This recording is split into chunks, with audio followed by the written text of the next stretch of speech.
Hi, I'm Becca Otis from Five Lines Pottery in Indianapolis, Indiana. And I'm Ryan Durbin from RD Ceramics, located in Southgate, Kentucky. And welcome to Wheel Talk.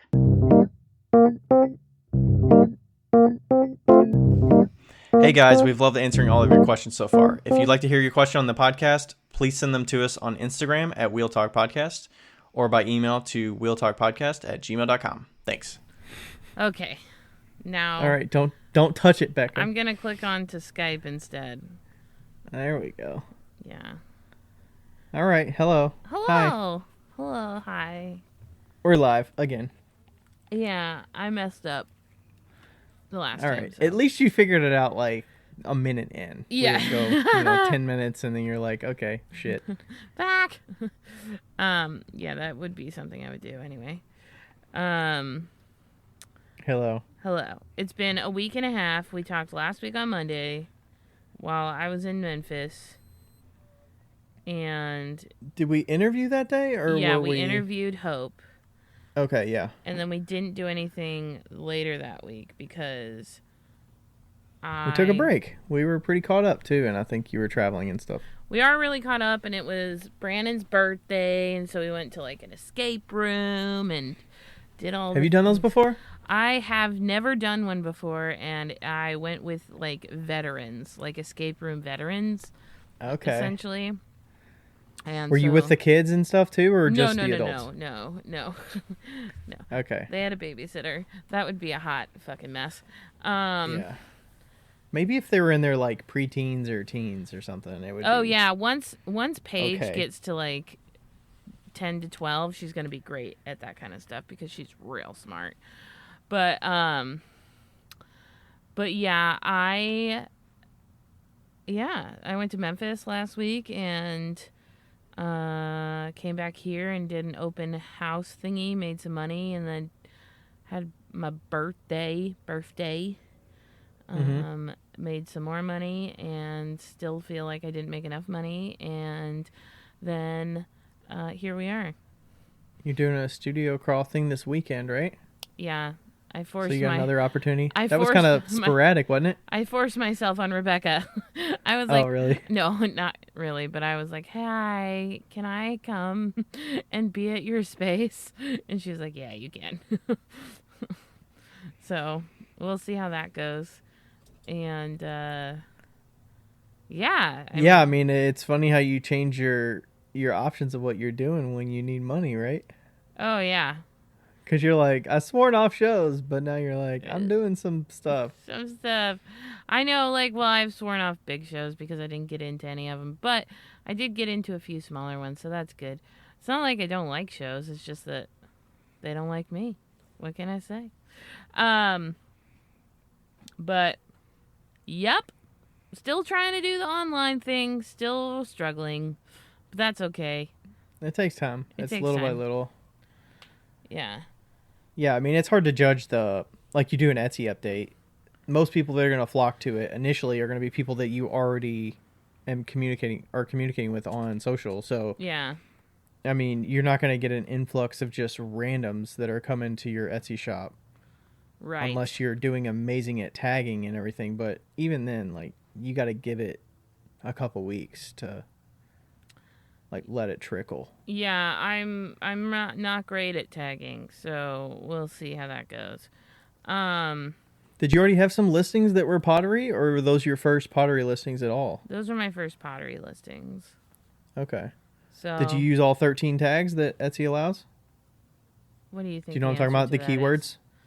Yeah, I did not use all 13. I don't know.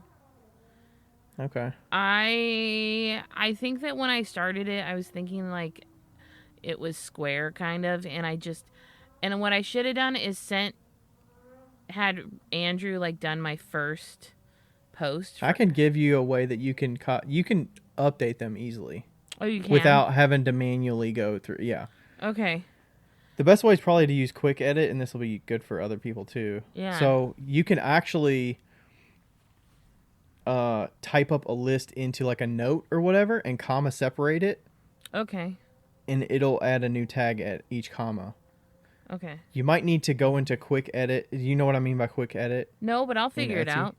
Okay, yeah. If you're in the author interface, you just go to like active listings, and then you hit quick edit at the top right, and then it basically gives you like a slimmed down version of all your listings, and then you can go into the tag option, Oh, and okay. then I don't know if you're gonna have to delete every single one, or if you can hit a clear or something like that, but Okay. you can paste in a comma separated list. So I would say type them all up in a note, Okay. and then just paste in the keywords Yeah. into that like option. I mean, it'll take you a few minutes to do it. For I don't know how many items did you Like do in your update. 60. Okay, yeah, it'll take you a bit. Just do it. Maybe Yeah. do it in 2 batches of 30 or something. I was really impressed. Like, doing an update in Square, like adding like 60 pieces is really annoying in Square. And the thing that makes it annoying is that you have to update the quantity because it has to hook up to Square. And doing it in Etsy was like so much easier. So it took me like Especially when you way have less time. I mean, you're just duplicating listings at that point. You don't. Yeah. You kind of just need like a general template for fancy cup big, fancy cup small, and then Right. And I do that in Square too, but it's still like way more time. So, yeah. yeah. I like that. Can you draft things in Square? Can you Yeah. put things in draft mode? Well, you basically put it in unavailable mode. So then you Okay. can mark them all in as. And then can you batch make them available? Yeah. Yeah. Okay, that's good. Yeah. So, yeah. So That's cool. pretty Okay. much what's happening in my life. Nothing exciting, just kind of working away. I started working, I started working with speedball stuff and had a good conversation with Delvin. And Good. is his last name Good? Yeah. Gode. Oh, yes. Okay. Delvin Good. Yep. Delvin Good.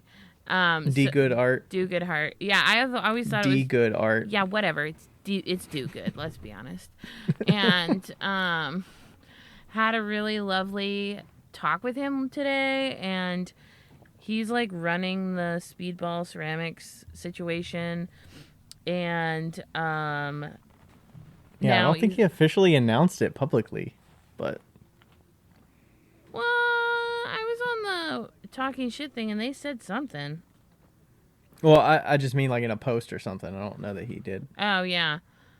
Well, I'll ask him if But- I should take this out or not. But No, I mean I'm sure he's fine with it. I don't. But we kind of chatted about like how because I use underglazes in a very different way than most people do. I dip things in it, and so I was like, "Am I putting too much Darvan in this? Am I putting too little water?" And so he's like, "I think you're putting too little water." And so we kind of like figured that out and had a chat about some stuff. So that was fun. Can you like do you like specific gravity it or something? Can you do that with underglaze? I would suspect you can, but I would suspect you can. I don't think I need to do that, but I just wasn't putting enough water in it. I'm putting Okay. the the Darvan in it, but I'm just not putting enough water in it. And what do they do differently? Does the thickness of the coat, is that what's acting differently on the more Darvan, less water kind of thing? it's just like the only way I can describe it, and you probably won't understand this, but the only way I know how to describe it is like it's giving soft peak vibes. Like when you whip up eggs and whip up meringue and stuff, it like has it's like thick, and if you like took a brush out of it, it would still hold its shape a little bit, but like eventually go back in. It's just I need it to be fluid enough where if I put a earring in it and I pull it back out, the earring's gonna drip, instead of like hold its shape because it was so thick. Oh. And So it's like the underglaze is sticking to itself too well? I guess. Yeah. So, Okay. it might be a little bit more like testing and kind of like variances. I wonder if you could use like gum solution too. But Yeah, I think that acts similar to Darvan. yeah, Or is that the opposite? I don't know. I know it helps with like being able to paint things. So, I don't know. Oh! Okay, here's my most exciting thing, and then we're going to go to you because you have things to talk about. Because I Yes. only heard things from your wife. And, Yep. okay, anyway, I got solar panels on the top of my roof for my van, and it's Yep. been like the best fucking thing in the whole world. It is so great. Like, I didn't quite understand your story when you were sharing about it. I didn't understand if you were saying these are great because they're recharging constantly, or like I couldn't understand why are they so amazing? I would assume it's working. well, all the before time, but- this, and you experienced this with me, before this, I'd like show up at somebody's house and like plug in and take their power and like have to have a extension cord coming out of the van, and then I had a portable solar panel, but it was not very good. It like only pulls like 70. Like it was just bad. What was that powering before? It was still powering the battery. I could still plug it into the battery, but it was like just really weak. And like okay. it wasn't good like during low sun, like cloudy days and stuff like that. And now I have these like amazing solar panels from Renogy, I think it's called. And like even when it's cloudy, it's still getting like 60 watts into the van, and like that's what I was getting when it was like fully sunny with like the portable one. And it's That's great. always plugged in, and it's taken like probably 4 days for it to get to full because it's been super fucking cloudy here. But now it's like at full battery, and I feel like I like used my rice cooker today, and I didn't even have to worry about it. And I can like It'll be interesting when you try your kiln. Are you going to try your kiln while you're nearby somewhere to plug up if you need to? absolutely you not. can, like- That takes way too much power. I can't do the kiln in the van. Well, just to get a baseline. I You're don't never even going to use the think- kiln in the van? I don't even think it would power up. Really? Yeah. But there's other things that run at 100 just because the longevity you need. Yeah, so I don't know. Oh, I think I wasn't talking to you I think it about would this. power up. It would just be constant. So, the kiln, if I remember correctly, the kiln takes about 1600 watts to run. That's 1600 watts an hour. Okay? 1600 watts an hour. Okay. My whole power bank is 1800 watts. So, it's 1800 What? watt hours. Yeah. So, 1800? That doesn't make sense. 1800? Yeah. 18,000. no, 1800. It's 1800. Trust me. Really? Yeah. So, like, the fridge that I have is 40 watts an hour, tops. Like, usually it's about 30 watts an hour. And Wow. so you have to, like, in 12 volt 12 volt stuff is usually less wattage. Like, my rice cooker is 200 watts an hour. So, 200 watts, like, when it says, like, 200 watts or 700 watts or whatever, that converts to basically per hour. So, Okay. the fan, when it's on low, is 3 watts an hour. And when it's on high, it's like 20. So, like, Wow. yeah, so I'm, like, very careful. So if I could run the kiln. I'd have to have at least, I would have to have at least 800 watts on the roof with, like 3,500 watts in power in a power bank. 3,500 watts? Yeah, because it would have to like replenish the power banks, but it would, and I have a 4-hour firing cycle, so it would probably like deplete it, but like have just a little bit left over. If I had like 3,500 watts in power, like in a power bank, if I had like batteries and had like 3,500 watts, that'd be a lot easier. But we're on budget Becca system right now, so like that's why we're at 2,000. Yeah, you'd have to have a bank that is also being fed from your, You have your power bank, but you'd have to have like another couple batteries or something. Right. So like I'd have to have four of these power banks plus solar coming in order for me to run the kiln, because it would be For 4 hours. for 4 hours. Yeah. Because it just drains it too quick and it doesn't get replenished fast enough, yeah. Wow. I'm curious. We'll see how quickly it replenishes during the summer when it's like really sunny. Well, it is really sunny right now and it's pretty replenished, but yeah, I mean like it would be interesting to see how quickly it did just kill it. You know? Yeah. Can you tilt the solar panels and stuff? I would suspect the angle of them helps with. You can tilt them. I know.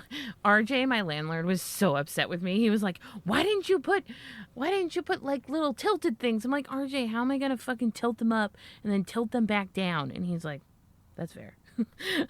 Yeah. But yeah. Park on a hill. You can tilt them, but I'm getting like 180 out of 200 watts, and that's pretty good. So, yeah. 180 out of 200. Okay. So, and me and Brandon like jerry rigged the system with like all these things up at the top, and I even checked them today and they're not wiggly at all. They didn't move at all, so nice. Feel really good about it. Does it connect to some app or something to tell you what how good it's doing? No, I know because on my power bank it says like 200 watts is coming in or 100 watts is coming in, something like that. Oh, so you just know the maximum capacity of it. Yeah, the solar panels are 100 watts each. So. Gotcha. Okay. Nothing exciting, nothing fancy. Like, other vans have like 800 watts on their roof and blah, blah, blah. Honestly, I don't know what the fuck those guys are doing, but the amount of power they must be running is ridiculous. But, yeah, it's more about the replenishing, I think. That, like, if you get that many watts, you're going to replenish your battery so quick. Yeah, well, and they have actual batteries, too, and they have, like, an inverter and all the things, you know? Yeah. Huh.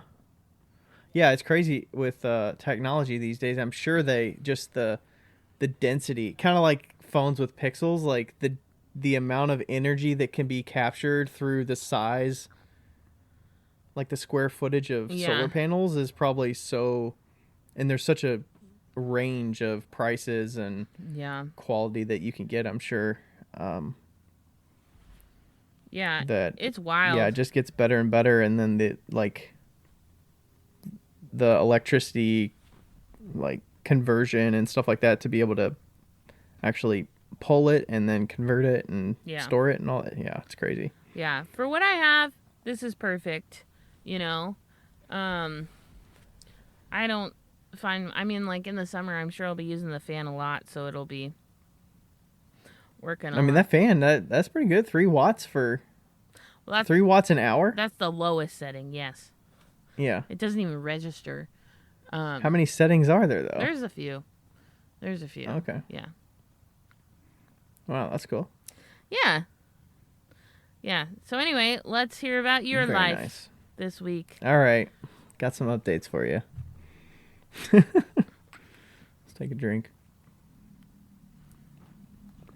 All right. Also, I got Marble on my lap. I don't know if you heard her purring at all. I see her, but I don't hear her. Yeah, she's plopped down on my lap.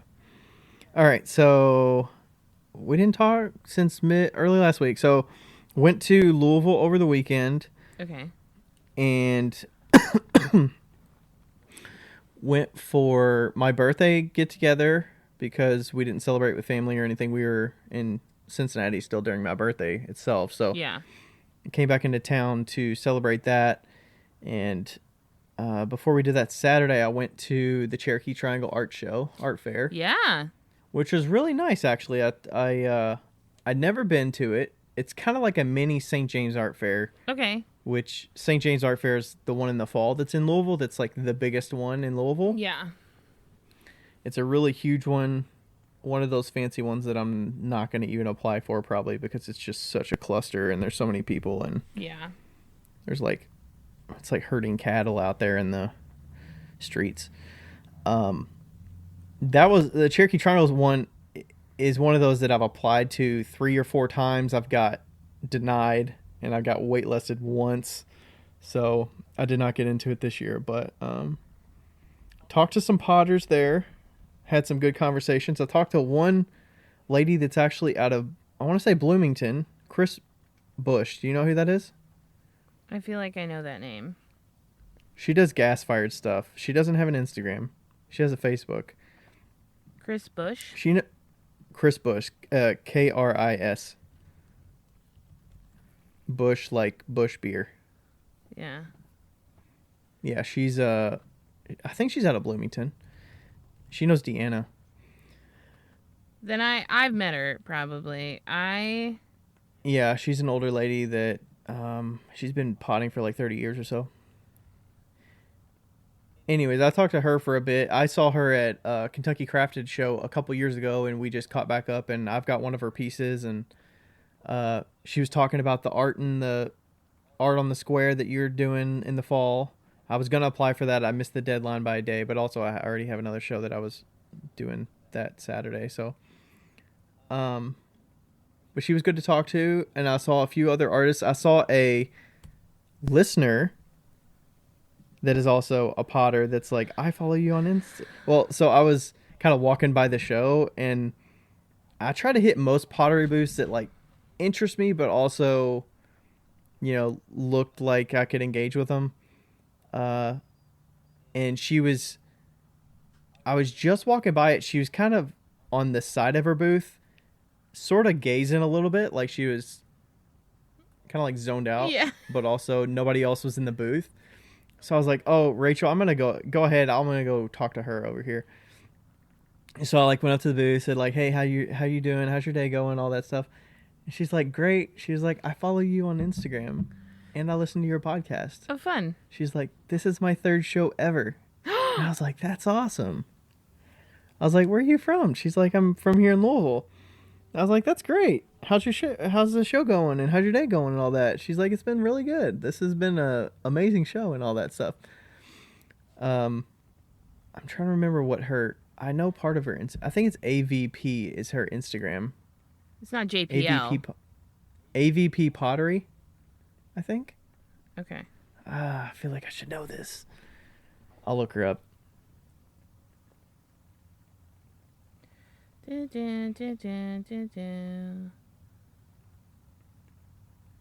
It's not AV Pottery.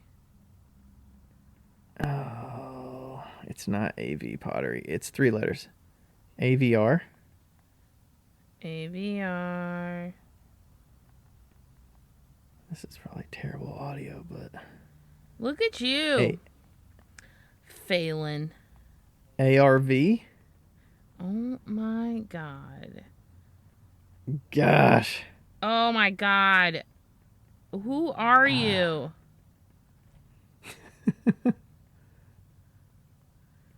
You're failing, Ryan. Oh, gosh. Now I have to find it. Jeez. Okay.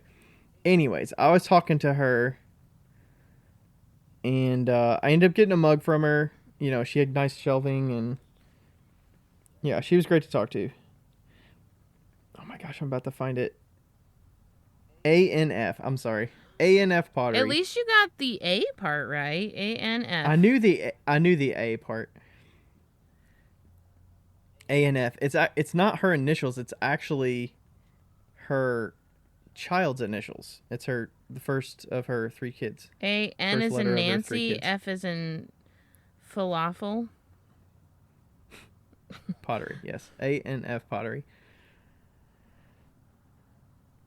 Yes. So, anyways, talked with her. That was good. And I got a few pieces. I got like 4 or 5 pieces from it. It was a nice day out. Wow, yeah, these are beautiful. Yeah, I got a really nice mug from her that was, she uses Sheltowee clay from Mudworks, and then she was using a Mudworks glaze, I think. That's awesome. There were a lot of local Kentucky artists and a lot of like Louisville artists there too. Yeah. Also met up with Stacy Ware, I believe is her Instagram. She's out of Central City, Kentucky, near Owensboro. We follow each other on Instagram, chat a little bit. So met her as well. That was her. She does like 3 shows a year. She was like, I was so surprised I got into this show and stuff like that. So it was, Maybe the next year you should actually say that your address is in Louisville. Maybe. I was wondering if that made a difference. I wonder if I put like my parents' address. Yeah. I think you should. I don't know. That doesn't seem right, but I mean, you do. Your parents live there. You're local. I mean, you're local too there. I mean, like, you're from there.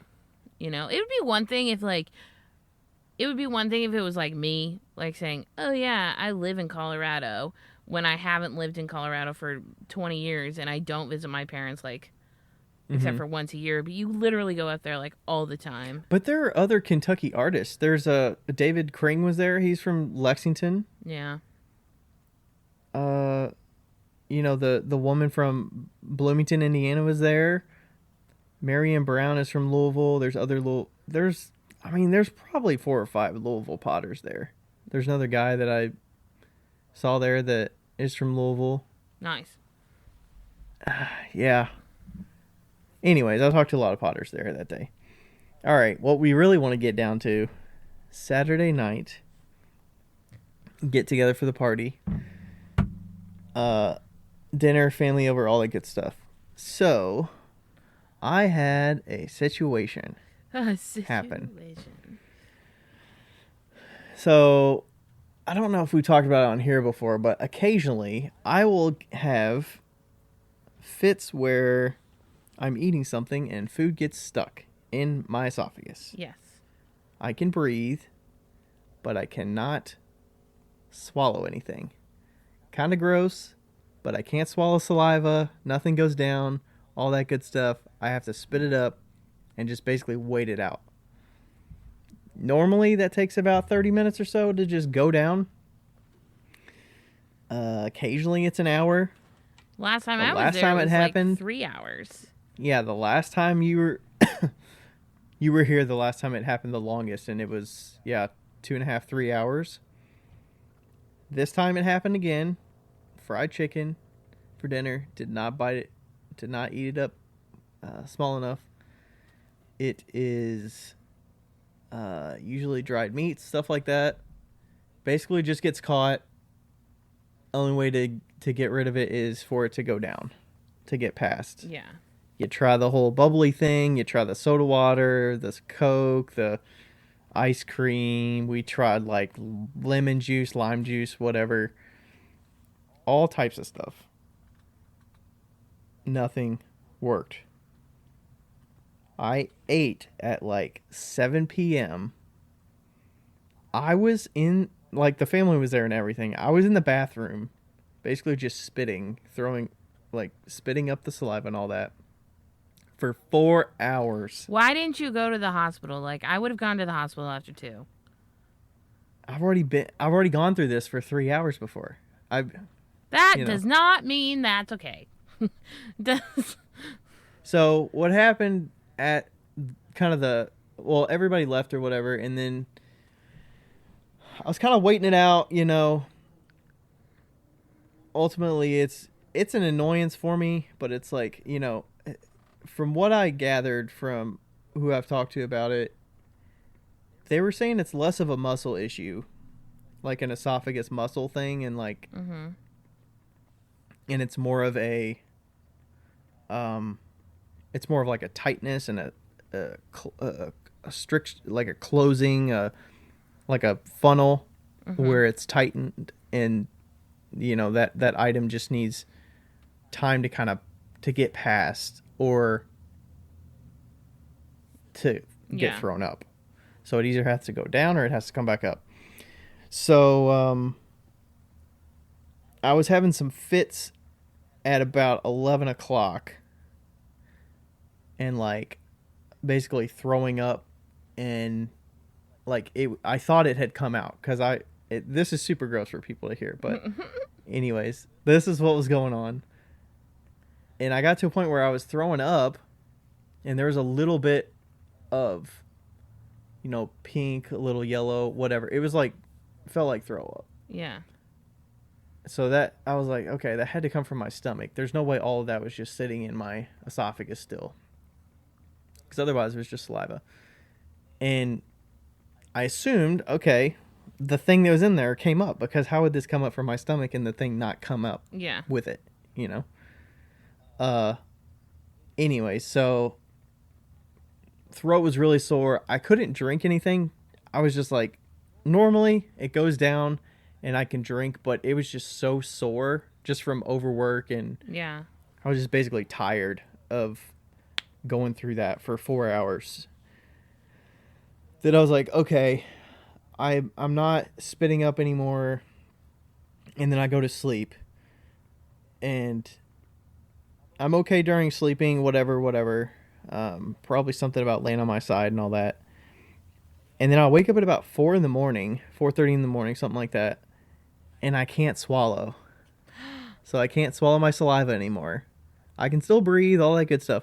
But it was basically like I was back to square one, where the thing just got caught, and I couldn't swallow my saliva at all. And I was just spitting out in the trash can. I was telling Rachel, and getting up, I was, over the sink and all this stuff. And we went down, couldn't try water, tried a little tea. I was like, okay, let's do some hot tea, see if that does anything. And we gave it about 30 minutes or so, and we were like, okay, like, we're going to go to the hospital. As you should. And so we go to the hospital, we get there about 5 in the morning, and then do the whole, get checked in, tell them what's going on, tell them it's a, common occurrence. I did go to the doctor a few weeks ago and got kind of the first stage checked out, but I didn't get the second step checked out from like a gastro person to look at the esophagus. But so hospital, long story short, I ended up having to get under anesthesia, get the item removed through a scope. The chicken. So it's just chicken. The chicken removed. Yep. Yeah, so they had to put a scope down my throat and retrieve it. And yeah, that was basically the end of it. So we got out of there about, I don't know, 10 in the morning or something like that. Wow. So Rachel said that you... So it was quite a day. So you might be allergic to something? And that's what's like making your throat swell up? Yeah, we're kind of investigating. I went to the primary care. We don't have to talk too much about all of it, but I went to primary care this week, and I'm going to a gastroenterologist next week. So we're going to get more answers next week. Yeah, they're going to have to do a little deep dive to figure out exactly what it is. I mean, talking with my primary care person, it's whatever I do have is very common. Like, it is common that people get stuff stuck in their esophagus. Even at my age, it's not like uncommon. Yeah. But it could be allergy related, that there's certain foods that agitate it and cause it to swell or inflame, that causes it to tighten and be smaller. But it's not a permanent thing. So it could be, he said reversible. It could be something that is not set in stone, and it can be adjusted and fixed. And hopefully it's not something where I just need to completely avoid things. But if we get more information and I find out that there's things I need to avoid, I can adjust to that and figure out how to cope with that. And I do as much as I can with like chewing and eating slower and all that stuff. I'm already like accustomed to doing that kind of thing. Yeah. But I think you should start taking that arnica I left you before you eat like meat and stuff that might be an issue. I mean, basically they were saying those meats, those red meats, like steaks and stuff, like those things do not expand. They don't contract, they don't expand, they don't really tear. I mean, you've got to really cut it up. Yeah. You're swallowing a solid piece. It's not something that comes apart and like breaks down as it's being swallowed. I know, but then at least your throat would like loosen up a little if you had the arnica. I don't know exactly what that does. I'd have to look that up, but we'll figure it out what they. But you did say it's not really a muscle thing. Anyway, how sucky would it be if you were allergic to meat? I don't think it would be that targeted, Oh, it could be. but we'll find out. We'll find out more information next week. Okay, but if you were allergic to meat, what would your response be? It had to be certain meats. I don't believe that it would just be all meats. You know, there is some people that are allergic to all meat. There's a certain sugar in meat. It's called alpha gal, and you can be allergic to the sugar in the meat, like that sugar, alpha gal. There's a couple cases. There's not very many. Definitely not very many people that have this allergy, but I heard a podcast on it. I think it was Radiolab, and it was this one lady, and she got a tick bite, and that tick bite is what made her allergic to meat, which is really sad. That's weird. And she was like, and what's funny about it is that she was talking at the beginning of the episode. She's like, my favorite thing is biting into like the crispest hot dog. And she was like talking how she had like a fucking like Diners Club card to this like steakhouse. Like she was like the biggest steak fan. And then she ends up being allergic to meat. Like that's I think if I found out, if I found that out, I would go to the next step and be like, okay, I would try to narrow the scope, like what meat specifically. Yeah. I wouldn't assume, and I wouldn't take it at face value and say you're allergic to all meat. Right. I would be like, okay, follow-up question. Can I eat from like farmers markets or something? Like, Right. Is there a way to get better quality meat that is still tolerated? Yeah. Or are there drugs that can be taken? You're telling me you with wouldn't take the it thing? laying down. No, I would not. Gotta be able to eat those hot dogs at the baseball parks. I mean, not the hot. Like if they were like, okay, you can't eat steak, I would be like, okay, like I could live with that. But if it was like, or even if it was like no red meat, I'd be like, no red meat? Yeah. Like zero red meat. Because if you're just tuning in and didn't know, Ryan's favorite food is steak. No, not steak. I would say barbecue is my favorite. Barbecue, but like if you go to a fancy ass food. restaurant, what are you buying? I mean, A steak. probably steak, but I only have steak like 4 times a year. I wouldn't say that's my favorite food if I have it 4 times a year. But it's his most looked forward to food. For sure. Yeah, it's definitely a treat Yeah. when I get it. I wouldn't say that's my favorite food. I would say probably barbecue Yeah. is my favorite. Like that would be hard if I had to say just like, okay, you can't have pulled pork anymore or Yeah. ribs anymore or whatever. That'd be rough. That'd be tough, but yeah, I'm not down with those alternative meat options. You know, you don't have to have alternative meat options. You can just not eat meat. Like that's an option too. Yeah. Is to just eat vegetables. I mean, like Yeah. that's cool. You can make very delicious food with just vegetables and cheese. Like if you'd have to like cheese a little bit more. Yeah, I mean, you got to do what you got to do. Yeah. You have to figure out how to work with it. Yeah. I mean, you could be having carrot hot dogs in no time. Carrot hot dogs, no way. Carrots do not grow or shrink when they go down either. You can't just bite a big hunk of carrot and just swallow it.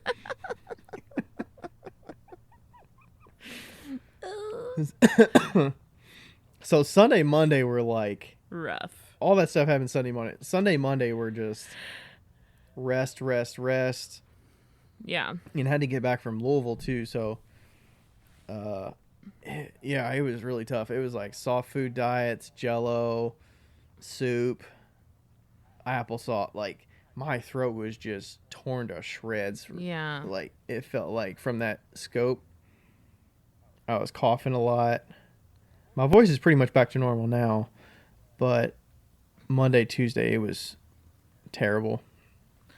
I will say that I have mildly recently been not discovered, but like realized the beauty of those kid applesauce packs, like the ones that the pouches. You can suck through the straw, kind of? Yeah. The pouches. They're fucking I've never had one of those. great. Like, wow. They're the best. Is it actually a serving worth, or is it just like, It's a very... this is not enough? It's a small serving, but I feel like it's enough. I think it's like 8 ounces. 6 ounces. Okay. I think it's the same that's in one of the cups. You know, the little cups. So, Oh, really? Okay. Yeah. That's good. it feels that way. Anyway, I have them and I eat them for breakfast and stuff, and they're like a good little snacky if you need a little. Are they flavored, or are they just regular? It's just regular applesauce. You can buy flavored ones. I got the ones from Costco, that brand, and my friend. It was with my friend who's like super fucking healthy, and I was like, well, these ones have like vegetables in them, and they were like ones that had like carrots, apples, and mangoes, and then one had like apples, strawberries, and spinach. And the spinach ones taste fucking gross, but the other ones are really good. And so I was thankful that I went to Brandon and Teresa's house because they have a 1.5-year-old that doesn't mind the spinach and the strawberries. So I just donated all of my spinach ones to them. Yeah. But yeah, they're pretty good. Also, I found a Grater's up here. Really? Yes. I was not aware of how expensive their pints are. Wow. What are the pints? What are they, like, $5? $7. 7? Really? Yeah. I thought they were like 5. Okay. I'm sure they're Whenever 5 down we go there. there, Maybe it's because it's like a not. They got to ship it and stuff.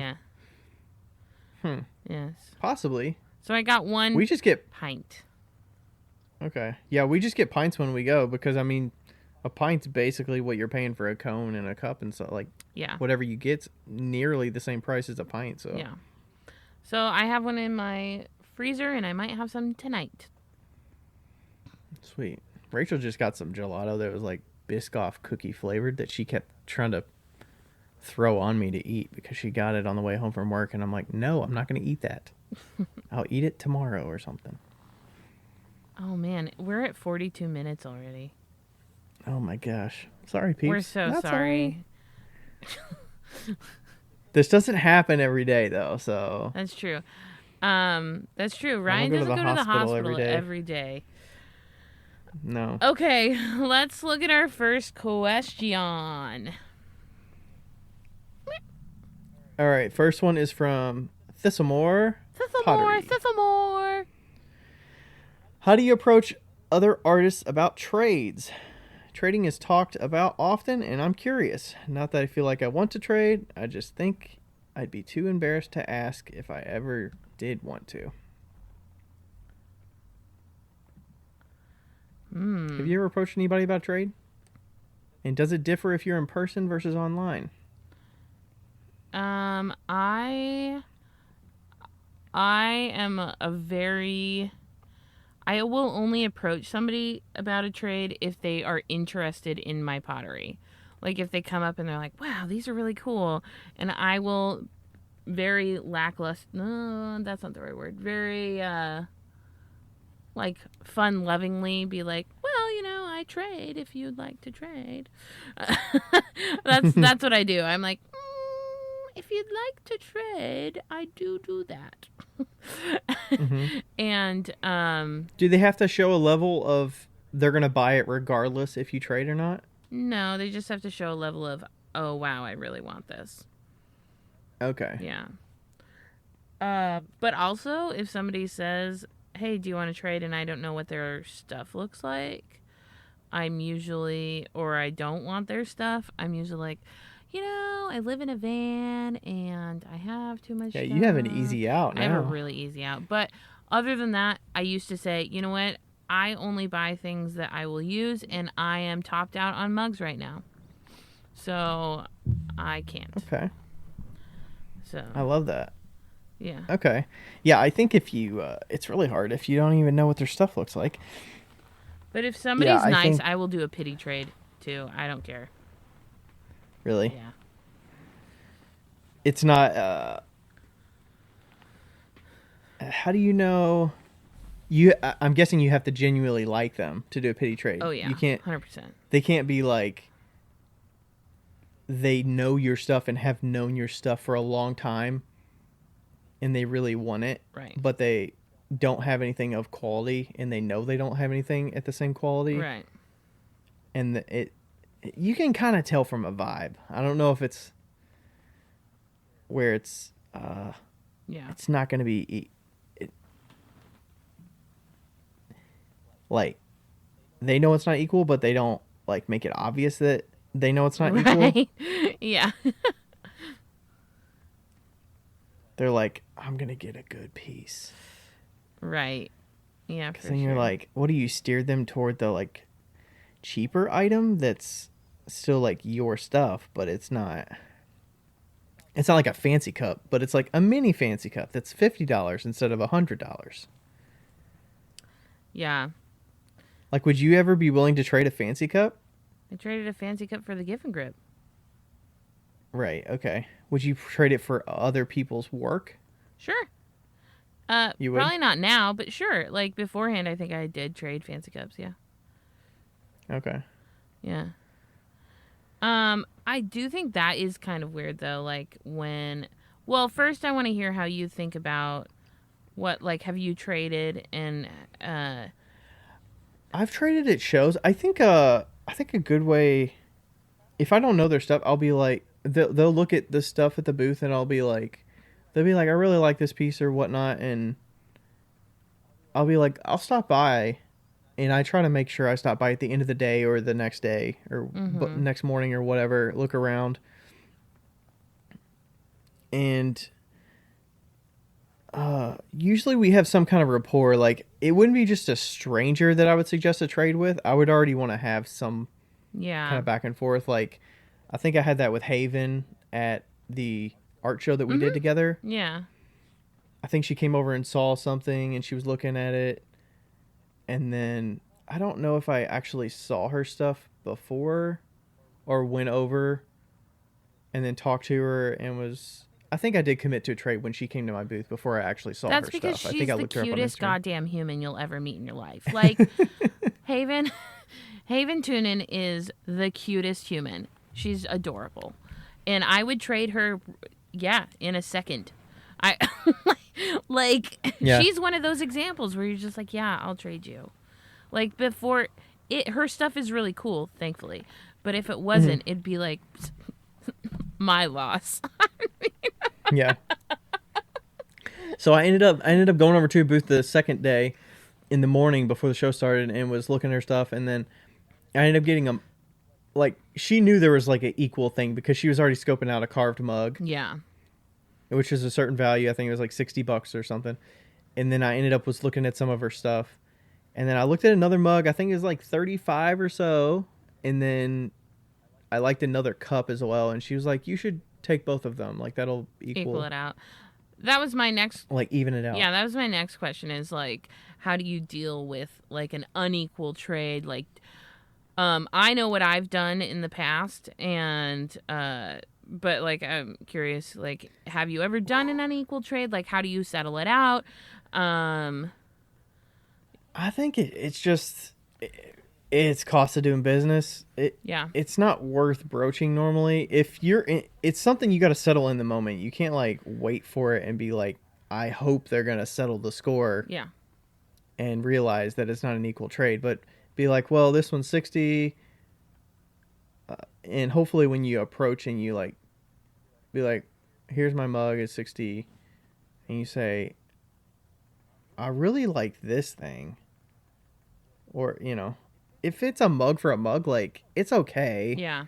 I don't think it necessarily has to be equal value-wise and, like, price-wise. If you really do like it and you're happy to give them your mug, that's kind of what you agree to. It's up to you how much you want to breach it. But I don't want to put that expectation on them to say they need to settle it. Yeah. Like, you have the right to be like, okay, this is what I'm interested in. And maybe you get a small dish and a mug or something. Yeah. But But if it's like clearly not matching, it's a little iffier when you're sending something in the mail because you might not know exactly what you're getting true. until you get it physically. So true. So that one's hard. That one's just like chalk it up to cost of doing business. Like that's what you commit to. That's what you risk by doing it. Kind of like pot swap. Yeah. You send something out.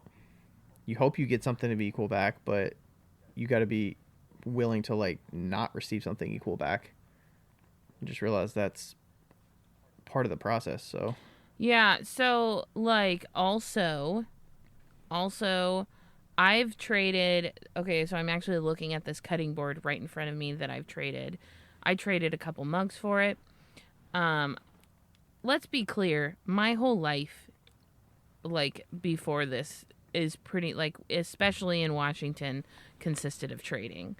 you run a barter system. I run a barter system and I for reals. really do believe that trading is the way to live your life.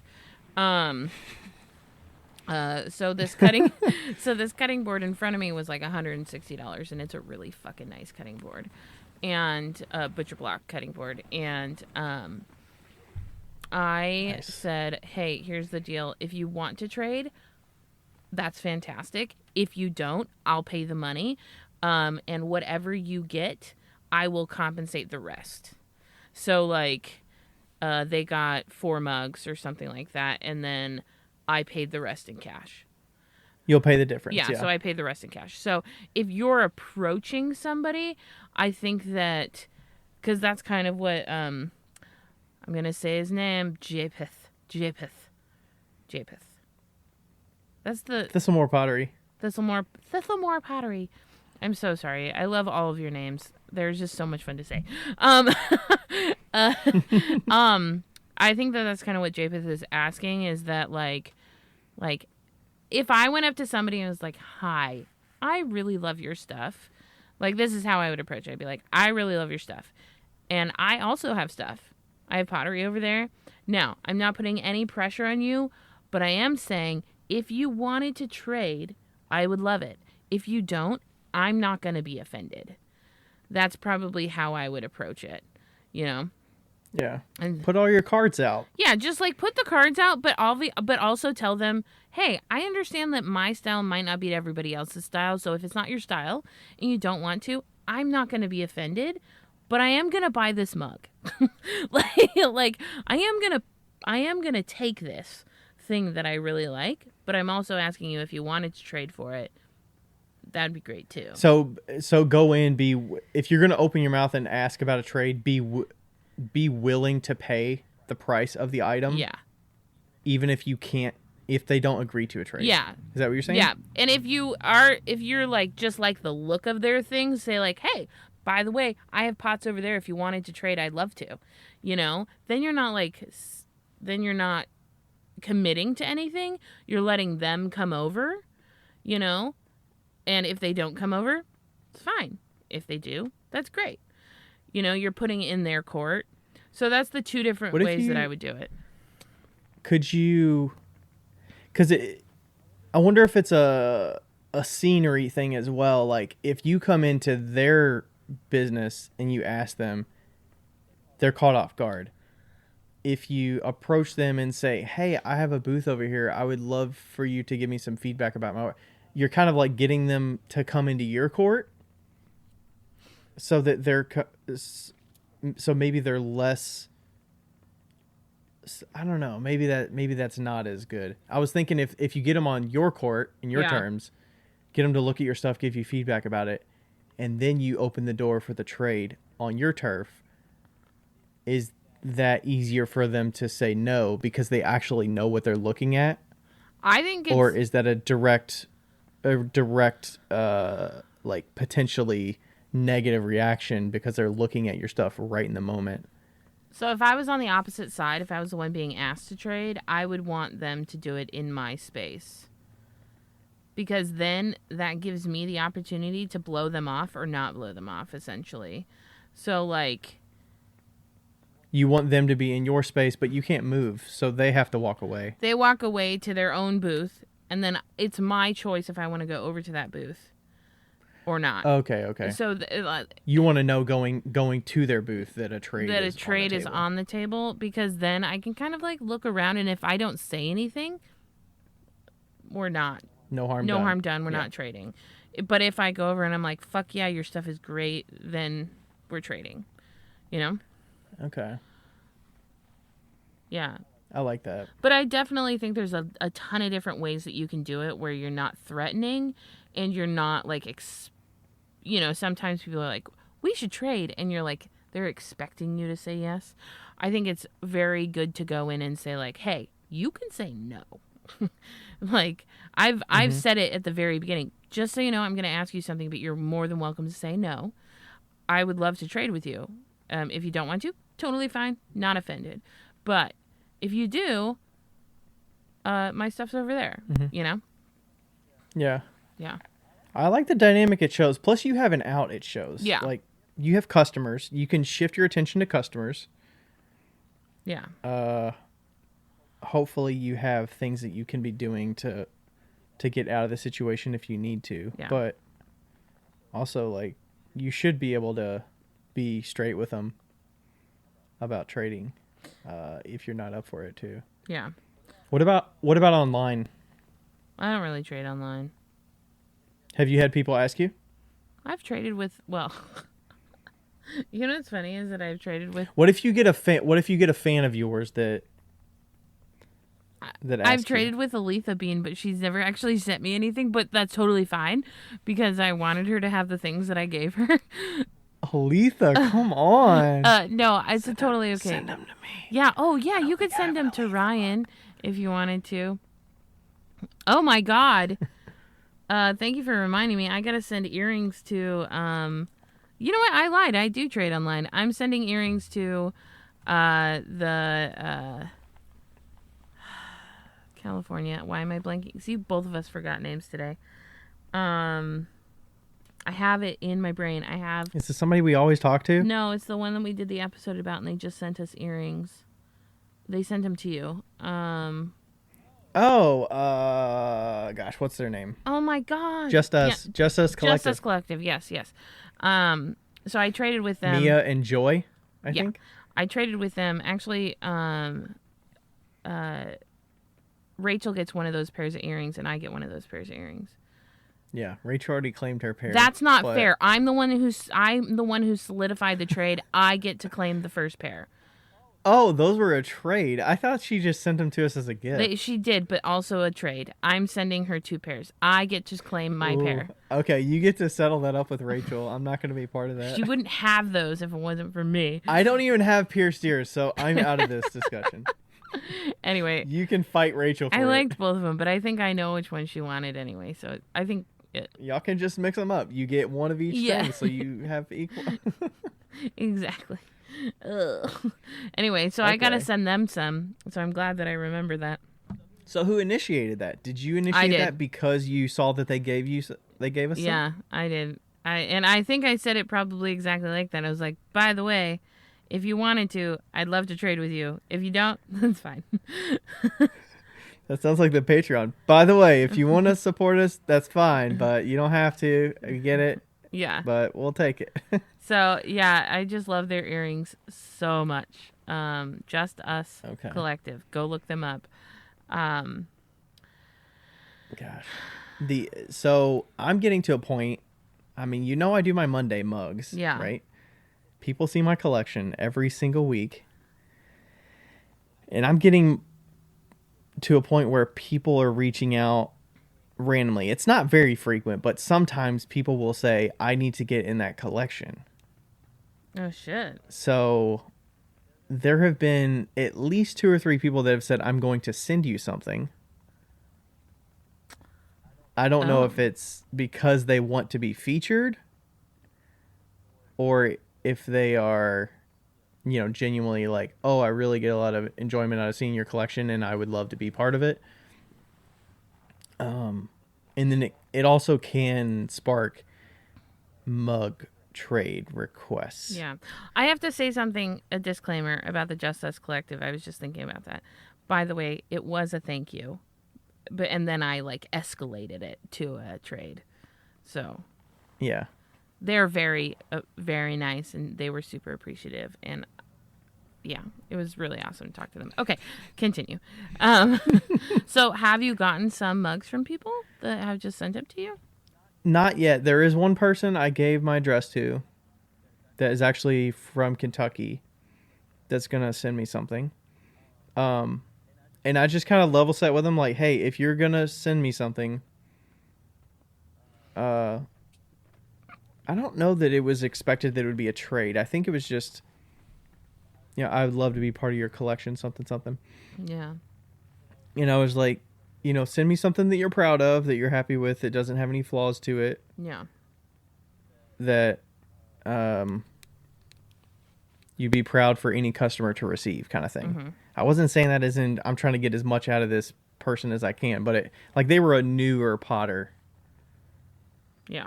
They haven't been in it for a long time, but it was just kind of that approach. So,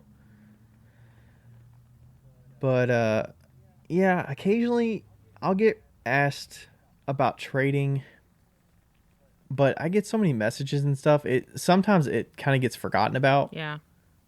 But hopefully, if I commit to something, I've written it down on my list, and I think there's only one that I'm still thinking about that I need to follow up on. That's how technically that's how we started our relationship. Yeah. Yeah. Ryan. Who initiated that? Ryan Was did. that in a? I did. Yes. 100%, because I was like, okay. Yeah, so Ryan asked me if he could trade me some stuff, and I sent him a mug that is on his wall that is still probably not vitrified. And I mean, I don't think it got fired again or anything. and not my fault, the clay's fault, but that was back in the day. Do you think it helps if the initiator of the trade sends the thing first, if it's online, so that you're not I don't know. that way you know what you get? Because sometimes it's like, okay, what are you looking for? Yeah. And then you get into that aspect where they're like picking a specific piece, and then you're kind of like shopping for them and just giving them like one of your best pieces, Right. somewhat. Where it's like, I kind of want to be able to choose what I give you, but I kind of want you to be able to like it. But, do you give them full range? Right. Probably not. Oh. I don't know. Because if you put it out there and say, what do you like for my feed or something like that?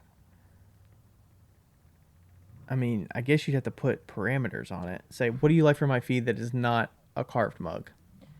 And I'll see what I have. Or let me know what you want for my feed, and I'll show you what I can do. Yeah, what's funny is that like I'm one of those people that I'm like, do anything. I'll take anything. Like, send me anything. I will find the beauty in absolutely anything you send. Mm-hmm. And then it is nice to get them so you can kind of like reciprocate in a fashion that is at least level 2 or above, Yeah. I do think that you and I approach those type of things differently, just from like, the pot swap. You are very like calculated, and you'll send like what is required, which is 100% fine. 150% fine. I am one of those people that will send like way more than what's required. And yeah. I'll send like what's required plus maybe 10%. I'm not going to send 200% of what's required. I send like 300% what's required. Like unless I'm having a bad year, but like I do that with mystery boxes too. It's just the way that I am. I'm just like a hardcore giver, and to a fault. Yeah. So like you have it. You're healthy. I'm like unhealthy in that regard. Yeah, so it really just I think it depends on who it's you a are. little tough online too, because people have a certain expectation of what your most common thing, but they see what you share most often, so they kind of know the gist of I would say what's on your feed, but they might not know your bread and butter things that might be the most popular things Yeah. that aren't as sexy for Instagram. Right. So if you send something that's a bread and butter thing, it may seem like you took an easy way out, Yeah. even though it's a top quality everyday mug. Yeah. Or like for Pot Swap, I think I sent like a carved planter that I don't actually sell. Like I've never publicly shown it. Yeah. Because it was a testing situation that I made. So I'm like, did they like it? Did they not like it? Were they like, this wasn't typical of what he makes? Like I get Right. the style is the same, but it's not something that he's ever shown. Yeah. So like, was this just like a test that he did that he never publicized, or what is this? Yeah. You know? So it's, I don't know. I kind of like giving those one-off pieces to individuals that wouldn't typically, that can have access to any of my everyday stuff on a Right. regular basis. They can purchase that if they want, because I'm not going to put those random things up for purchase on my Etsy shop because they don't really fit with everything Yeah. else that I sell. Also, So it's like I'd rather give those things away. I would like to add to this question because if nobody knows, Thistlemore Pottery is actually, he's a farmer.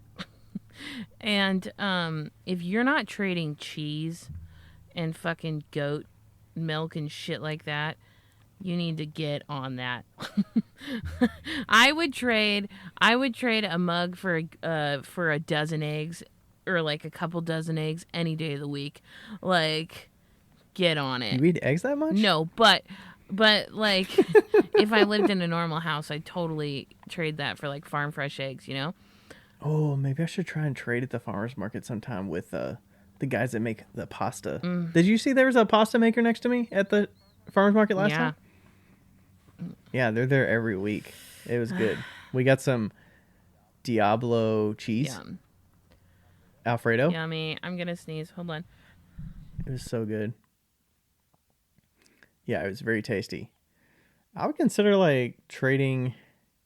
That'd be nice to trade like fresh meat, but I don't know. Those farmers, it's like that's their livelihood. I would feel I know, kind but of like shitty you trying can. to trade them a mug for it, but they have the option to deny. But what I'm saying is that if you feel embarrassed to trade a mug, trade cheese. Like, No, I'm saying trading a mug for cheese because like that's their livelihood. yeah, I know, but like, so is pottery for us. Like, pottery's my livelihood, and I trade pottery all the time. Also, I've traded a bowl for bacon, and it was the best fucking bacon of my life. Okay, like, bacon, that would be good. don't be knocking trade. Actually, I feel like if you're trading for a perishable that they don't have another way to sell it in a short period of time, I feel less like guilty about trading for that. Yeah, Like bacon only lasts on a shelf for a period of time, especially like a farmer's Yeah. market. That stuff doesn't last for like a month, so they have to get rid of it somehow. yeah. The pizza crust people. I was next to them at that super windy show, and I traded a cup for some carrot cake, and it was delicious. Oh, their carrot cake is really Yeah. good. So good. Okay, we should probably move on from trading. Yes. But anyway, also if you ever loan anything out to anybody, make sure it comes with food. Okay. So the next one is kind of long, and it's also very old, but we, just so you know, we did answer like stuff like this. We usually answer Directly to the person when they ask it because it is kind of timely. yeah, it's time sensitive. So, But it could apply to other people, so we For figured sure. it'd be good to share it. It says, I'm a freelancer and I teach pottery for a few hours every week in a local studio in the city next to mine. I'm a contractor who works on commission basis per student with them. I also have an online business. The studio is asking me to sign a non-compete that does not allow me to take up any opportunity that they think it's competition to them. This is the exact wording in parentheses. It also does not allow me to work with anyone else within 20 miles of the location for 1 year. Basically, they're restraining my employability. Is this even possible for studios to ask for non-competes with their contractors? Obviously, I refused and am waiting to hear their response. It will most likely be termination of contract. I live 10 miles away from the studio in another city, and I'm a part of that city's art group. I don't want to miss out on opportunities that my city may bring into existence in the future. That's Ice and Ceramics. Oh, she's now making earrings, which I love. Oh, really? Did you already follow her? Yeah, I already follow her. Okay. If it's the one I'm thinking of. Ice and Ceramics. I think she's down in Texas. Topeka. Yeah. Frisco, Texas. You got a pretty good... Dude, nice. Pretty good memory. Nice. Look at that. Look at that. Okay. Topeka. I think I do not know the legality of doing a non-compete with a contractor, but I think it's pretty... I mean, as a contractor, you are signing... For my teaching at Baker Hunt, I'm a contractor. I'm a 1099, so I sign a contract. So it's not out of the realm of possibility that that's part of the contract. Yeah. I mean, that's part of the word contractor is you're signing. Right, you're it's contract on with contract, them. yeah. So it's up to them what they put in their contract, and you can negotiate as best as possible. And also, there's probably a lot of people that would just sign it and not even ask any questions and go about their business. Wouldn't even put up a stink about it. But since even if you're willing to, I mean, I've asked that before for certain contracts with, because there are different ones where the teaching place could say, we're going to pay you hourly. And I've gone through this. You either get paid hourly for a class or you get paid per student. And if it's a workshop, for instance, you could get paid, let's say 60% of what the enrollment cost is.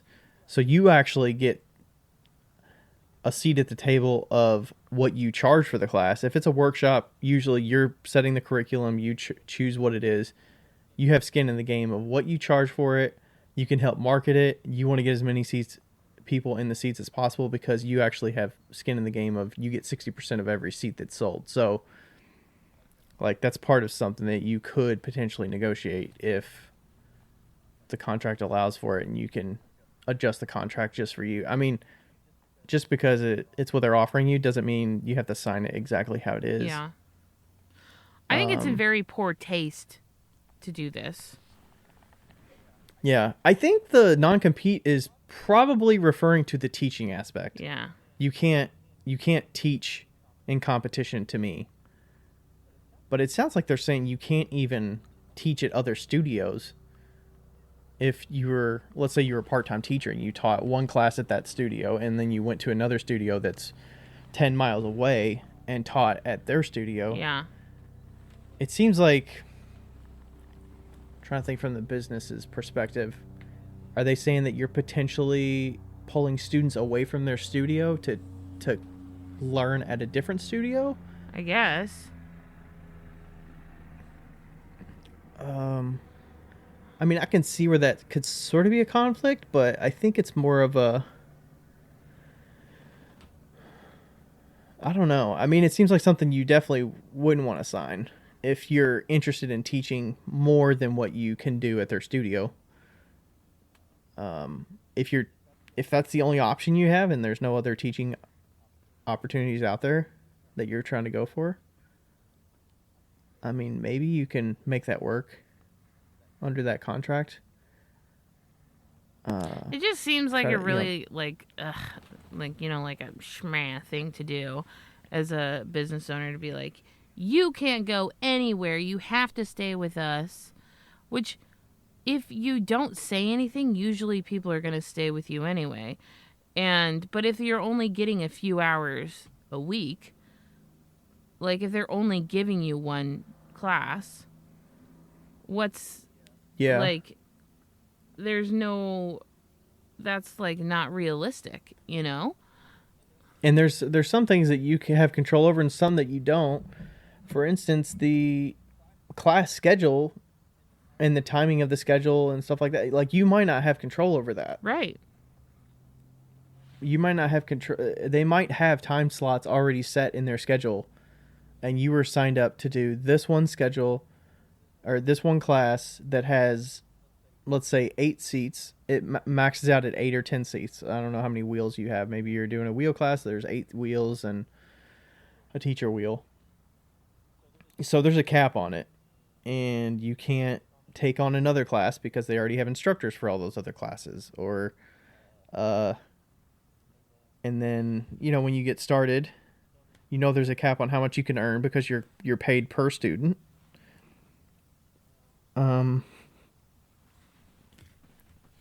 And yeah, there's only so much that you can influence how much you can make there. So that's a tough spot. Non-compete does not let me take any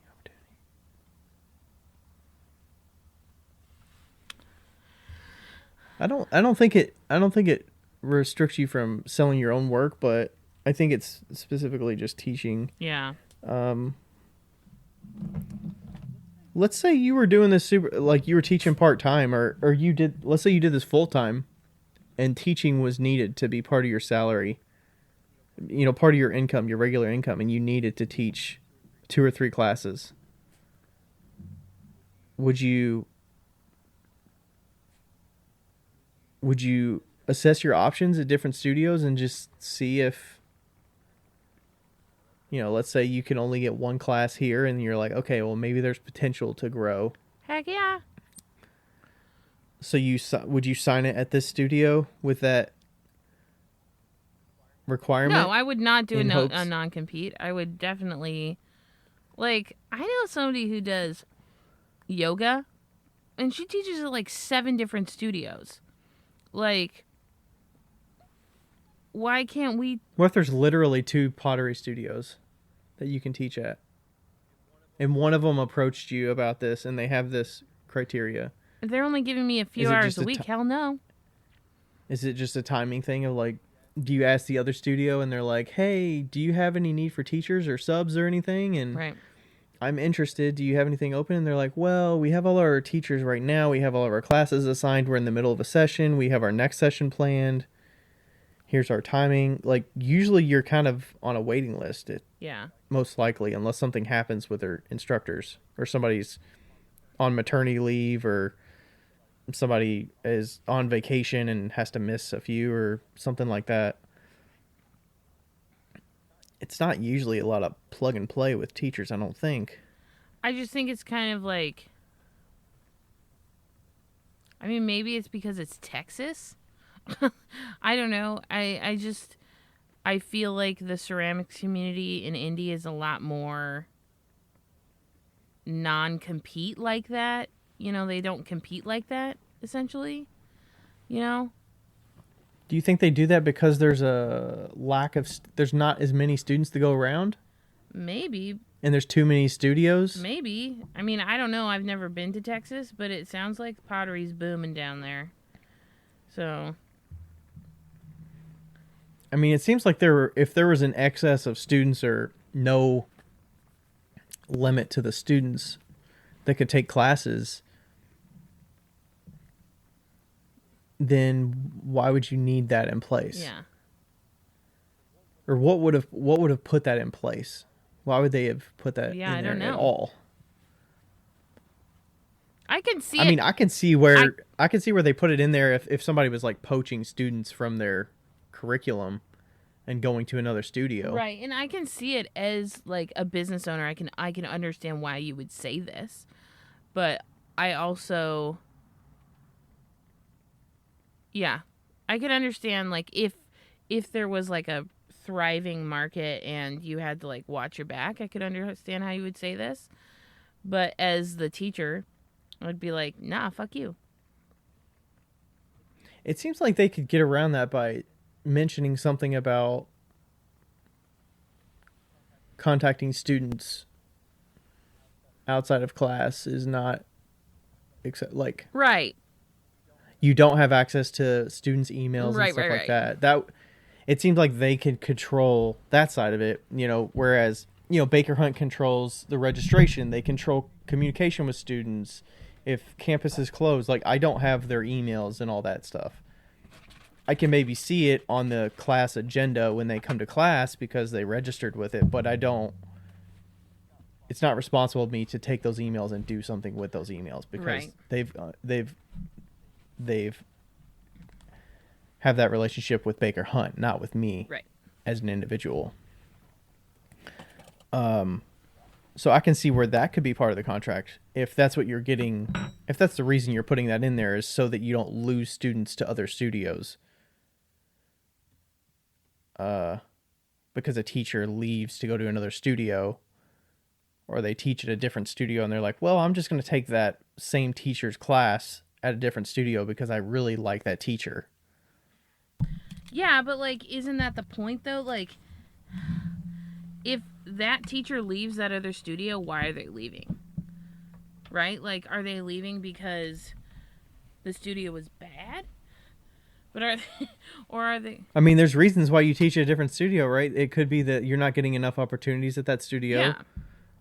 Or there's something that you didn't like with the system there, or it's not as close to your house, for instance. It's inconvenient for you, or if you're capped at the number of wheels they have for the class because they only have 8 wheels and you can only make a maximum of X number of dollars per class. Maybe you want to teach at a studio that has 12 wheels because you can make more money at that studio. It could be money related. Like, there's a lot of different reasons, but I guess if I'm gonna have a studio that has a non-compete, they better be the top banana. Like, yeah, like giving you studio access or giving me everything and paying freedom me at to do least your $35 an curriculum. hour. Yeah. Okay, so they got to be like the top of the top studio. Yeah. Otherwise, no? Fuck you. I mean, they're naturally going to have to adjust if they can't get teachers because of it. Mm-hmm. Ooh, I mean, I could just see it being a conflict if you're, hey, I've got my own 2 wheels, and you're saying, I've got private classes at my studio. Come take a private class with me. And then they're like, you're in breach of your contract. You violated it. You're advertising your own personal classes. Yeah, I think that makes Private sense. lessons. Like, so how do you say that? Just say, hey, no private lessons. Like,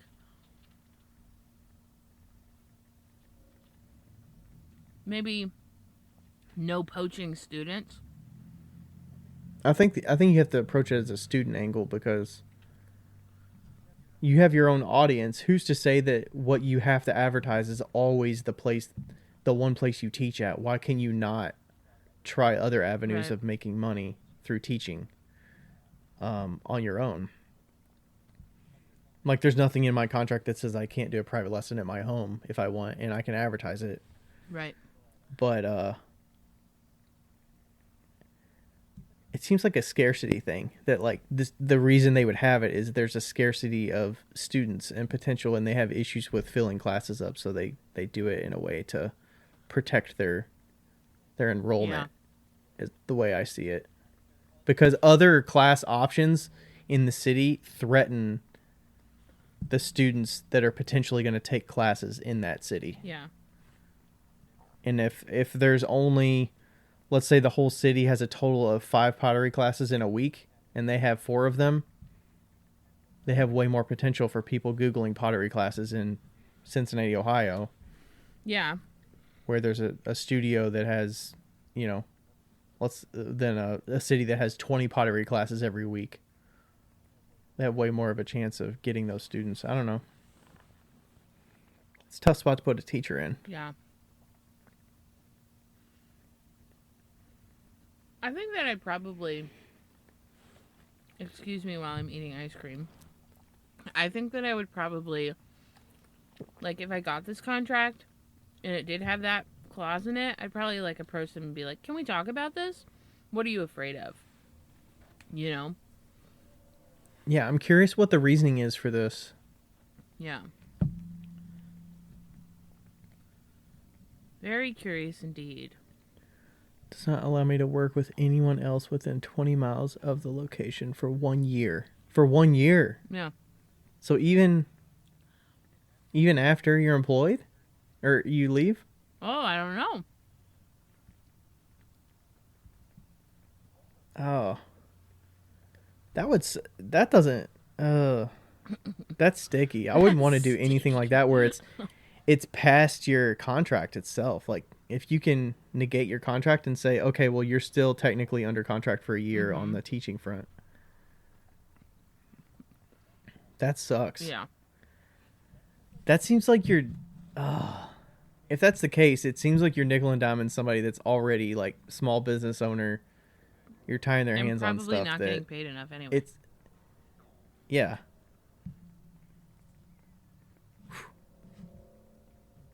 Yeah, the teaching is supposed to supplement their income. It's not like they're making bank off this and you're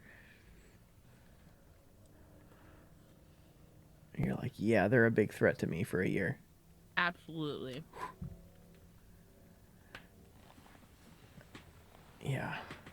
So that's just a fun one. That's just like a fun, weird. It's not even a question, Wow. but like it's just like a. Yeah, I mean the non-compete stuff comes up in other situations and other industries more so. Like, for instance, for my job, you know, I do web development. I'm pretty sure my employment includes that I can't do work that is in competition with. Right.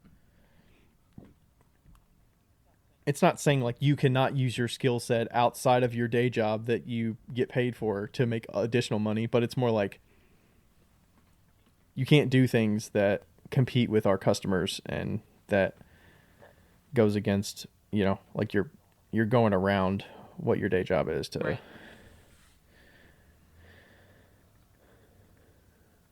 But like I could develop a mobile application on my own. Right. And that's not like conflicting. As long as it's done like off work hours and stuff like that. It's not, as long as it doesn't impact and impede my day job. Right. So. Oof. Fun stuff. That's a tough one. Okay. All right. I feel like we have to mention something else here. Thank you for that question, Ice and Ceramic. Oh yeah. Oh yeah. Oh yeah. I have yet to hook up my L&L, but I did do a bisque kiln in there, a bisque firing in there yesterday. Not in your L&L. I did in my old your L&L. old. By the way, I'm thinking of how to name these things. So my kiln logs have Olympic and then L&L, but do I need to name them now so that I can tell them apart? I feel like I'm just going to name one old and one new. I don't know. I don't know. You're not really a namer of things. No, I'll just be like L&L1, L&L2. Yeah. You should name one rusty and one shiny. Oh. Rusty? Yeah. And I'm thinking of something that rhymes with rusty. Trusty. Rusty and trusty. Ooh, that's good. I like that. Yeah. And the thing is, it's the E23T, so it's the T on the end is the tall, so it's technically just take rusty and just throw a T on there. There you go. It's trusty. Okay. Okay. Do you know what I was thinking about? I think it's really cool What? that L&L actually has, at their plant in New Jersey, has solar panels all over the roof. Yeah. Do they? Actually, I think we heard that. Yeah, Yeah. they're like powered by solar. And I think it would be really cool. I'm going to email Dimitri at some point and be like, hey, let's work on like a solar paneled kiln. Like, how cool would that be to like figure out a kiln that you don't have to plug in? You can just stick it out on a sunny day and like it comes with a certain set of solar panels or something, you know? It'd be wild. Yeah, how much would that require? Yeah. I lost half my light. Yeah, I can tell. It's pitch black Yeah. over there. Here, we'll do this. Turn your screen up on your computer. Oh, there we go. I didn't want to use this light because it takes a lot of power, but here we are. It's LED. It's not that much, probably. It's 60. Okay. Anyway, yeah. So they have the solar panels at the plant. Okay. Yeah. Wow. That's so cool that they're like concerned about the environment enough to, and they're probably their pocketbooks enough to get solar. Yeah. Well, I'm sure where they're at in New Jersey is pretty. It's pretty industrial there, Yeah. I would suspect. For sure. Yeah. Okay. So yeah, I'm looking forward. I still need to get that down in the basement. What do you think the best thing about getting a new one as opposed to an old one's going to be?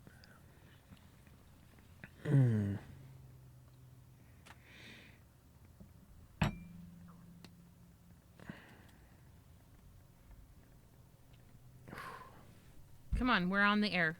Let's. Probably. I'm thinking of the loading, but the loading's gonna be very similar. I mean, probably just you're starting from scratch. Like everything is brand new in there. The relays are new. The controller's new. The elements are brand new. Thermocouple, like everything's starting from scratch. So I know that I'm not gonna have to touch it or do any maintenance on it for a long time. Yeah. That's pretty good. So I'm starting at a new baseline. You know, start the firings. I can expect that there's not going to be any errors or anything like that. It is a little learning curve with I got the new control panel and stuff like that. That's electronic, so I'll have to figure that stuff out to get the hang of that. But yeah, I think I'm just setting a new expectations for how it's going to fire and all that. I think the coolest thing that I would be excited about would be those thermocouples that catch all the black stuff that falls. Yeah. Because the thermocouples have a guard around them essentially, and they so everybody that's had a kiln has experienced, except for the ones that have them completely enclosed, the thermocouples shed black flecks. And yeah, if you have a kiln sitter, you haven't seen this, but if you have a electronic controller that has a thermocouple, you've likely seen the black flecks. Yeah, it sheds black flecks, and it's really fucking annoying. And these ones have a guard on them, so that it's still the regular thermocouple, so you're not paying a shit ton for the fancy one that actually doesn't work as well as they thought it would. But but it kind of doesn't fall onto the floor and then onto all your pieces and so on and so forth. Yeah. Another nice thing is probably the screws and everything are just so crisp and clean that they're just going to go in just like nothing. They're not all rusted and everything. Like every kiln that I've had, everything is just, all the screws are going to be somewhat rusted. They're probably going to grab onto a couple threads and that's it. Yeah. That is really nice to have a non-rusted kiln, for sure. Yeah, so I want to get it to the perfect state before, and get it all put together to a point where before I even fire it, everything is in the right position, everything's perfect. Hopefully I get it back to just as it is right now in a solid, all the sections together and everything. Because once you start firing it, and I feel like the rust is going to start with the little bits of the screws and stuff. So I don't know. Yeah. So, where do you find your L&L kilns, Ryan? Hotkilns.com. Hotkilns.com. They've been doing a lot of revamping on the site too, so it's looking good. Looking good. Finger looking good. Sweet. Okay, let's do our last question. Yep. Okay, it says, first of all, I wanted to tell you that I love your podcast and look forward to the weekly drops. I am going to collab with an artist who will paint on mugs, or I'll have a custom overglaze made with her designs. I have no idea how to compensate her and was wondering if you have any advice. Thank you. That's Pottery by Brenda Lee. Looking up Pottery by Brenda Lee. I have questions, and so I'm going to state my questions, and then we will go off of an assumption, I suppose. My question is the collab a short-term situation, or is it a long-term situation? I would suspect it's like a trial run. Okay. Well, I guess we could touch on both of those. I would say if the collab is a short-term situation, then you should be giving her like a percentage of the mugs or the items that you're doing. You know, so she has a percentage and you have a percentage. If it's a long-term situation, you should buy the design from her, is my opinion. So, you would buy the design and you would ask her what her price is. And then if it was something that was like a long-term has opportunity to grow situation, I would even add like a certain percentage of each cup goes to her monthly. So if you remember, we had Andrew on the podcast a while back, and he does a lot of like artists have designs and they go on to certain cups and stuff like that, or whatever he's making, cards. Andrew Linderman does? Andrew Fegler. Okay. And okay. He does greeting card designs. So, like, basically, if somebody designs something, then he'll give you 10% of that card every time it sells. So you're getting like a percentage every time it sells. Or I think that he would also just pay a flat rate for that. Essentially, the artist, it really depends on how much you sell. But if you're selling a lot, then doing a flat rate is better for you. And if you're selling a little bit, then maybe doing a percentage is better for the, for everybody involved. For both of you, because you both have skin in the game on wanting to get them right. sold. So, what say you? I'm trying to understand what the thing is. I'm going to climb the painting on mugs. Does that mean you have to get things ready so that they can apply the paint at the certain stage, or are they're just glazing them once they're bisque fired? If she's like painting them on the mugs, then it is a short-term thing, and then you should be splitting it, right? Yeah, I think that's the best way to do it. If you actively have your hands on both of them, you both have your hands on the pieces that are being made, I think a split would make the most sense. And you can negotiate it, but with the potter, it's easier, I think, because typically those are like 50-50. It's not a negotiated, if you're the potter and they're just a painter, I say just a painter, but if they're painting and they're doing work on a piece and you still have to, take it through all the firings and add the glazing and everything, and they're just adding a decorative effect, like maybe a 60-40 split in your favor would make more sense, or a 70-30. With the potter or another ceramic artist, I feel like it's somewhat more reasonable to do a 50-50 split, because you're somewhat doing equal work. Like somebody, it's kind of like handing over a baton. Like they run it half of the distance and then they hand it over to you, and then you finish it and you glaze it and you fire it, and then you like sell it on your own platform or whatever. So it's kind of up to you how you go about that. I think that makes the most sense. If you do go with the overglaze thing, I don't know if that's a decal. Were you thinking that's a decal? I think it's got to be somewhat of a decal. Unless it's like they're Okay. painting it on a butcher paper or whatever, and you're like reapplying it, Transferring it or something.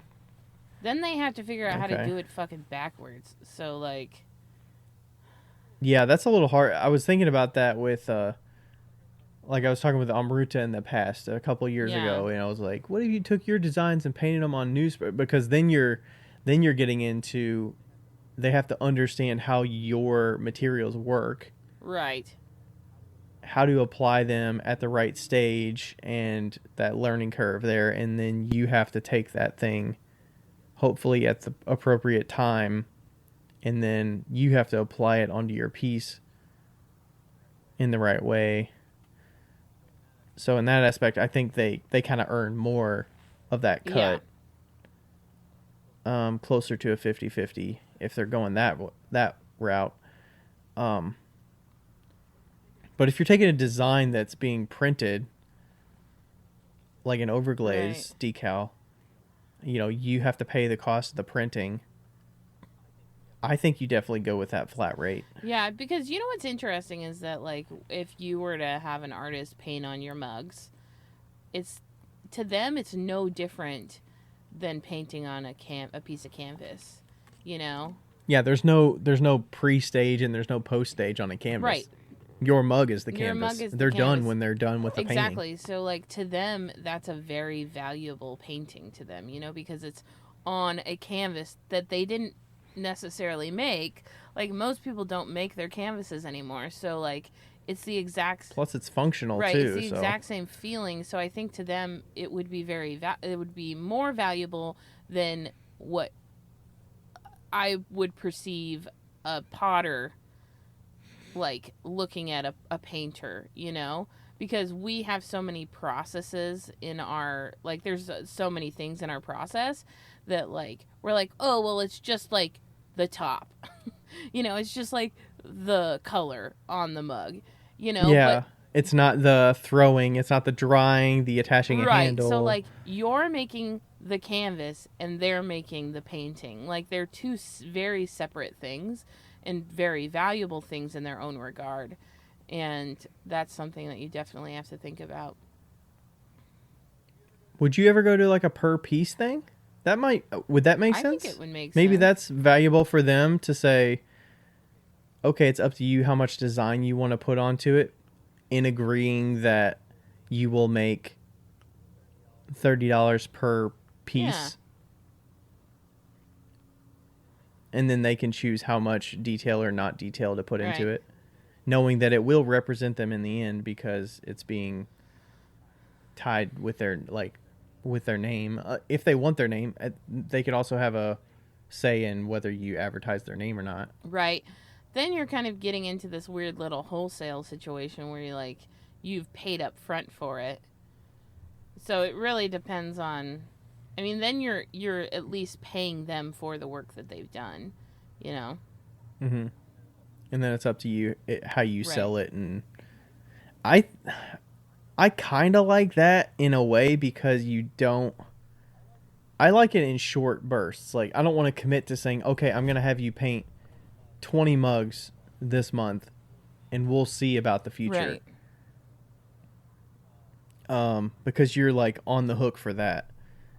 I don't necessarily like the after the fact having to pay people back in percentages because then you're like running reports, you're figuring out what's totally. sold, what's the amount, like splitting the percentages. If it's a flat number per mug, even after the fact, if you say, okay, well I'm gonna sell them and you're gonna get $10 per mug. Whatever I sell it for, you're gonna get $10 per mug. Even if you discount it, then that discount is coming off of your cut, not the other person's cut. Unless you agree to that. The whole paying people back after the fact kind of sucks. For sure. Because it's very like sporadic when you sell stuff. If you're not like a sellout method person, I'm not. The collabs I've done, I'm not a sellout Same. and everything's gone, and then it's like, okay, here's your check for everything that's sold. It's very piece by piece, so that's happened with Brigand because I still have a bunch of, not a bunch, but we probably sold 75% of the pieces that I collabed with Brigand. Yeah. It was probably 30 or so pieces. Yeah, maybe it's more like we've sold like 60% of them. But there's still a handful. And then if I randomly sell one on Etsy, I've got to do the analytics to figure out, or the analysis to figure out like how much of that was from Etsy fees, and then how much did I actually end up with in the end, and then we split it 50-50. So it's like a lot of work to get to that point. Yeah, it is a lot of work. Whoops, that is a lot of work.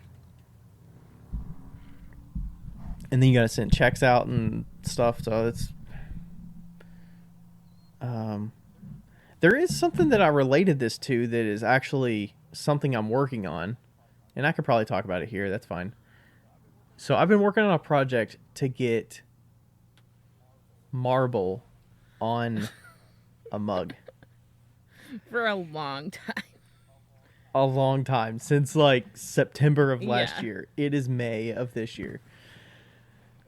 So I reached out to some illustrators, and I got an illustrator to make me one that's illustrated for us in the past, and I'll share her info once it goes public with the stuff. But so getting an illustration done that's at a scale that I want and is able to be converted to a decal. Right. So it has to be something that's at a good size that can be scaled down or scaled up, or it's scaled down because it's like a 5x7 drawing, but it's a one-off, original illustration. And then I had to talk with her about like, hey, this is what I'm thinking, this is what I plan to use it for. So I paid her a flat rate for the illustration, and then I will pay her a one-time fee for the rights to use that illustration on my work. Yeah. In decal form. So it's not a per piece thing. It's a one-time fee. And I talked to a couple other illustrators when I was playing this out and trying to see what options I had. Other ones were flat rate for it, and then it was a consistent royalty sort of situation where they get, I think it was like a 10% or something like that per mug sold with that design on it. Yeah. For 6 months or a year, I think. Okay. And then I would own it, but so I was definitely going for that flat rate thing. Plus I'm like, I don't know how many people are going to actually want a mug with marble on it. Like hopefully it goes well. I built up this expectation of trying to get this thing done just for my own sake, because I think it would be cool, because I share marble on Instagram a lot, and now I feel like I've got to get something made for autumn or whatnot. But is it gonna just say Marbs on the bottom? Marbs. I think so. I was thinking about this. There is a little banner that's with it that says marble. Yeah. But I'm trying to get the one that's just her. I actually got some decals in the mail from Isaac. Oh, nice. But I need to put them on mugs, and I need to kind of figure out the right mug to put it on that's smooth enough and all that stuff. So yeah, I was thinking about, it would be funny if I did have some different ones that said different names that we call marble. So it said like marble, marbs, marbaran, marbaransky, whatever, and put those names somewhere like on the bottom or something. Did you see the did you see the nickname that was given to Babs this week? Yeah, what was it again? Miss Chunkerton Waddleball. Chunkerton Waddleball. What is that? It's like one of the guys at the studio. Like Babs she went into the building, and she's not allowed in the building. But like, so every time that happens and they see, I have to go down and get her out. And I was like, he goes, just so you know, one of your cats is in the studio somehow. And I go, which one? And he's like, Miss Chunkerton Waddle Doll. They fucking love Babs. And like, well, they love Lloyd too, but she's just so... Does she sneak in because there's a door Yeah. open or a garage door open? The garage door Okay. gets open, and then she likes to go hide under RJ's truck. Oh, gosh. Jeez. And she's just so fat Okay. and chunky that she she just waddles. Anyway, continue. Yes. So we'll see how that project evolves. I'm a little nervous about the decal part because I've never done decals before, so I don't know how that's going to work. I'm sure I'm overanalyzing it. I'm sure it's fine. I'm sure you just cut it out and just follow the directions that Isaac gave me. So Yeah. it's probably not that bad. It's just I don't want to do like a basic smooth mug that works with it because I feel like it's so simple. I want a little bit of my personality in the mug as well as the marble on it. So Well, it's like, you'll find that sometimes what you want may not be what you get. so I'm gonna have to find a middle Yeah. ground there. So we'll see how that goes. I'm also like, you have to be cautious that you don't know how the thing's gonna sell, so you have to be willing to, like, what if the thing that you all worked up to make together doesn't sell Yeah. well, or the price is out of range for most of your stuff because people expect to spend $30 for your stuff and not $60 Right. for your stuff. Now that you have two people together, they have their price they expect, you have your price you expect, and you hope to meet in the middle. But and then like, how do you sell it? Like, is online the best way to do it? Is in person the best way to do it? I found some of the collab pieces, like those milk jugs, like those sold in person way better than online. People love those in person, but the price is a little tough. Like, they're way higher priced than my other oil bottles, so there has to be a reason. There has to be something drawing them to it. For sure.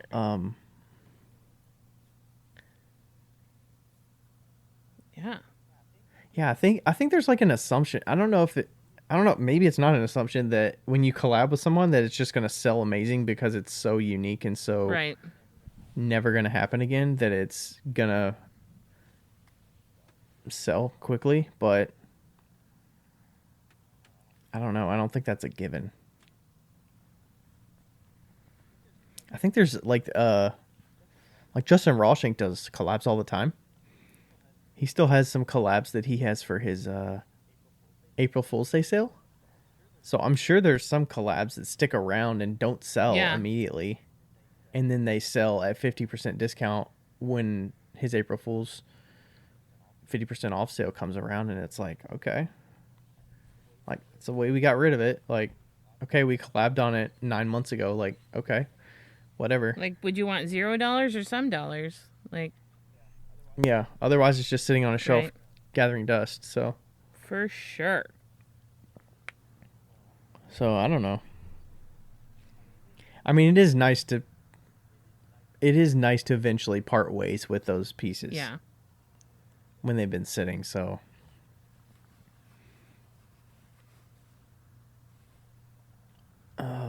Okay. Good luck with that collab if you're still doing it. I can't remember how long ago she asked it. I don't think it was that long ago. I don't know. Brenda Lee. I feel like she engages with me a lot on Instagram. I think she does with me too. I was trying to see if there were some, but she uses some different underglaze transfers. I don't necessarily see anything on the feed that tells me she was doing some different designs with people.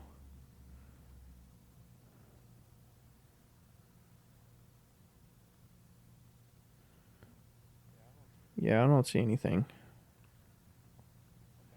Okay. Anyways, thanks for the question. Yes. All right. You have anything else before we part ways tonight? No. It has been Lovely. It's been a lovely night. Okay. Evening. I have that big show this weekend, so hopefully. Oh, the fingers clay crossed. one. Spring Yeah. Pottery Fair. Yep. Yeah. That one's gonna go gangbusters. It's gonna be really good. Hopefully. Yes. I'll believe in you. Good luck with your show. Your studio, is it Studio Crawl? Is that Yeah. what it is? I'm hoping that, like, honestly, I'm in a space right now that if I make like $600, I'd be ecstatic. So. Okay. Yeah. Send over your list of keywords for your stuff, and I can look over them if you My want. lack of list of keywords for things. Yes. Send over your keywords, and I can give you some good additions to it or something. All right. Thanks everybody for listening. Thank you. We will catch you next time. Bye. Yo, higgity, yo. It's Becca here. Hey, just so you know, thank you for listening. And also, we have... What do we have again? A Patreon. We have a Patreon that you should go, and if you want to donate to, you could donate to it. If you don't, that's cool too. But just Google Wheel Talk Podcast Patreon. Don't do the other one, because there is a Wheel Talk on Patreon, but it's not us. So make sure you get the right one. It's in the show notes. And also, leave us a review because they're fun to read. Okay, bye!